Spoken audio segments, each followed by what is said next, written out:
Alright, so next video now. So we've got everything fully defined. Now we can go ahead and start making this thing pretty because it's still a pretty ugly duckling. Okay, so what we're going to be doing is we're going to be putting in our fillets and rounds. We have, I believe, 4 different fillets and rounds. We've got, 3 rounds and 1 fillet in here. Now, if you look at our sketch on the top right-hand side, it has 4x radius of 0.276. So that's actually going to be all of our fillets and rounds. It's the same radius for all of them. So let's go ahead and get into our fillets and rounds tool. Maybe. There we go. Let's get into our fillets and rounds tool right here. We're going to go ahead and put in our distance of 0.276. And with that in there, let's go ahead and start clicking on some edges. We got this one over here, this one down here, and we've got this one right here. Go ahead and hit your green check mark.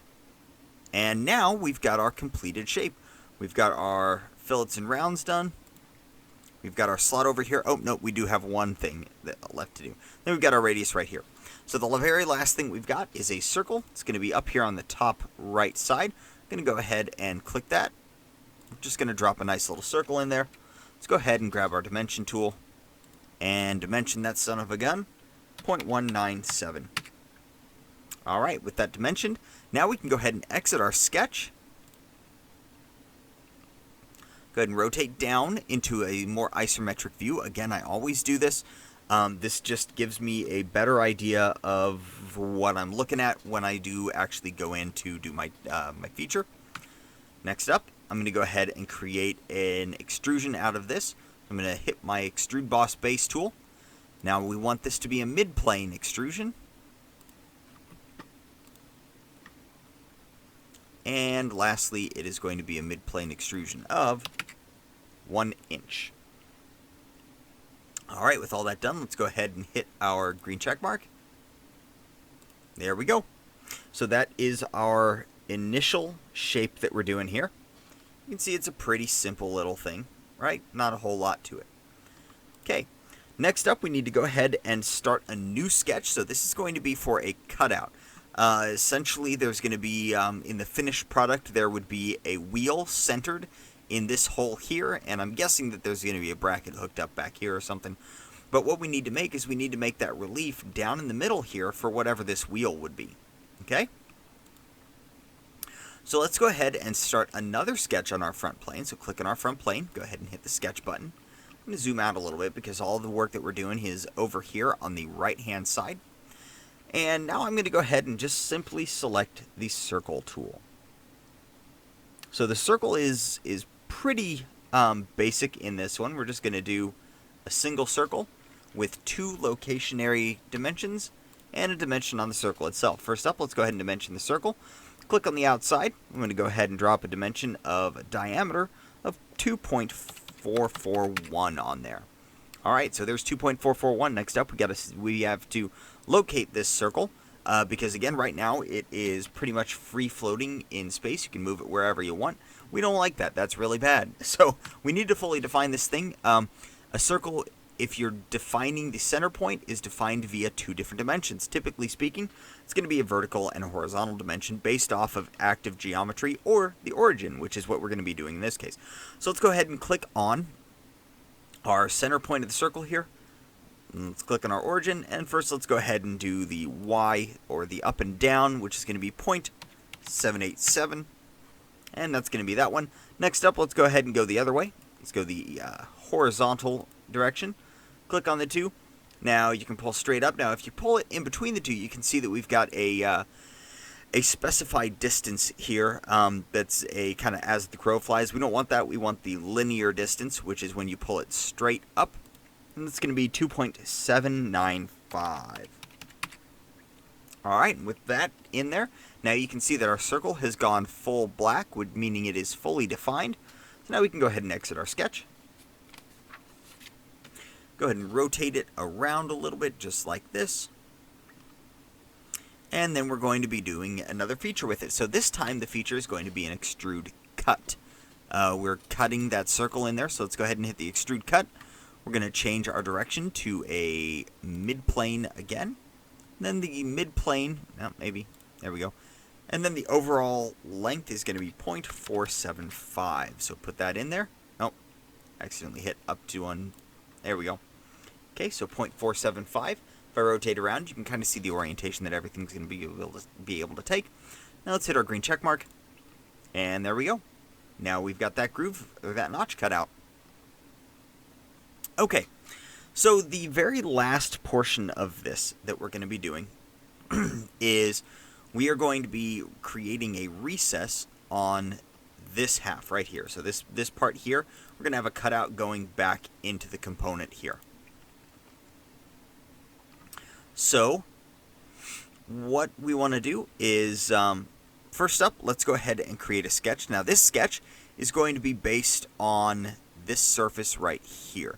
We're not actually going to be cutting up to the mid-plane. We're cutting a specific distance back, and it's a nominal distance, meaning it's not like exactly half of the part or something like that. It's a pretty nebulous distance. It's like 492, I think. Yeah, 0.492. So we want to click on this face right here because we're going to be cutting back and into the part. All right. So let's go ahead and create a sketch on this face. So now we need to convert entities. So we need to utilize some of the sketch pieces that are already there to be able to create the cut that we're making. So we're going to be selecting a number of surfaces. It's going to be the surface here, or a number of edges of the part. So it's going to be this top edge, this far left edge, the bottom edge there, and then finally, actually that's, nope, we got one more, and this bottom edge right here. So with those three, sorry, this bottom one is not converted, and it doesn't like me today. So let's go do that again. So top edge, far left edge, and far bottom edge. So with those 4 selected, what we need to do is we need to go ahead and create, we need to convert those entities. So let's come up here into our toolbar, and we're going to go convert entities. And now we've got lines there. So now we can click and drag the edges of these lines. Even though these edges are blue, we can actually click them and drag them around so that we can connect them to make a different shape. So now you can see that those are fully defined.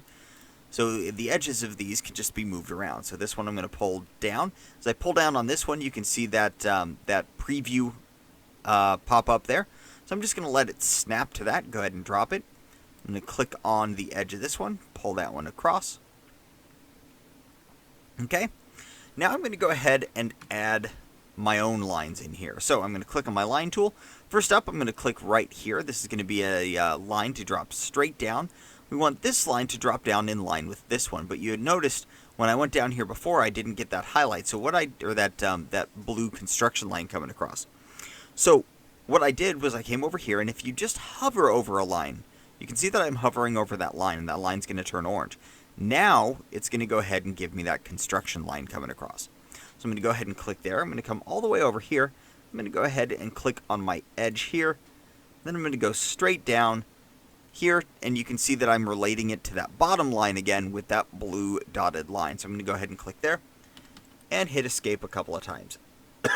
Now there's a couple things I need to do. First of all, I need to grab this edge here, and I'm going to pull that all the way over here and connect those. That's going to go ahead and enclose that shape. Now that shape is fully enclosed, and we can go ahead and extrude cut or extrude that when it's time. But we do still have two underdefined lines. So this line right here, you can see I can grab it, and it's going to move up and down. Now, it's going to follow this right here. It's going to follow this arc right here because I did click directly on that arc. But what it's missing is a relationship to this edge right here. You can see in the book that those two edges are collinear. So I'm going to click on both of them and click the collinear. And now I've got a fully defined sketch. So I'm going to go ahead and exit my sketch. Rotate around to that isometric view again. Scroll out a little bit, and now I'm going to go ahead and get back into my extrude cut.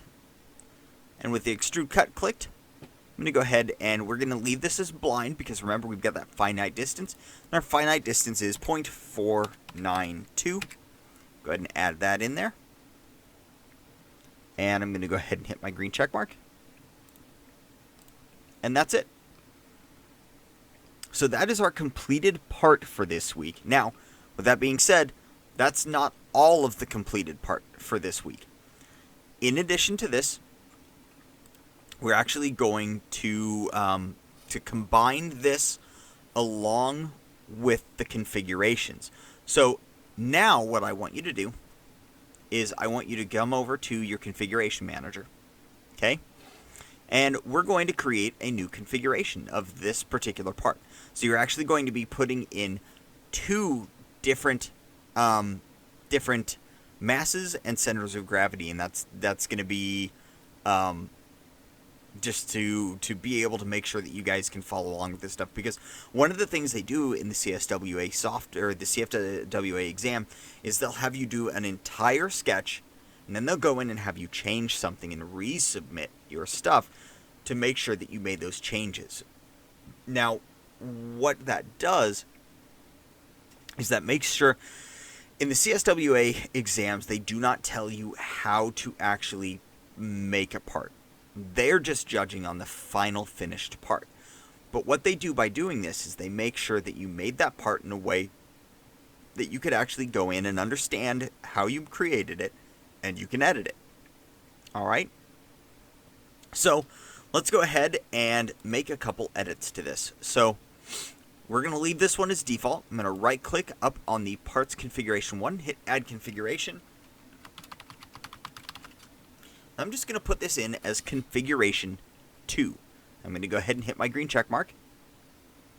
Okay, so now I've got configuration 2 and my default. Alright, so I'm going to make sure that I'm on configuration 2. You can see the configurations. I've got my green check mark next to my active configuration. That's the configuration that I'm currently working in. Alright, so now I'm going to go back over. I want to go to my feature manager so I can see all of my stuff. We're going to make a couple of modifications. First up, we're going to modify the overall width of this part. Okay, so that's going to be that Boss Extrude 1. So, if we can do that in a couple of different ways. We can double click on it, and you can see my 1 inch right here. Okay, now if I go in and I right click and I go edit feature,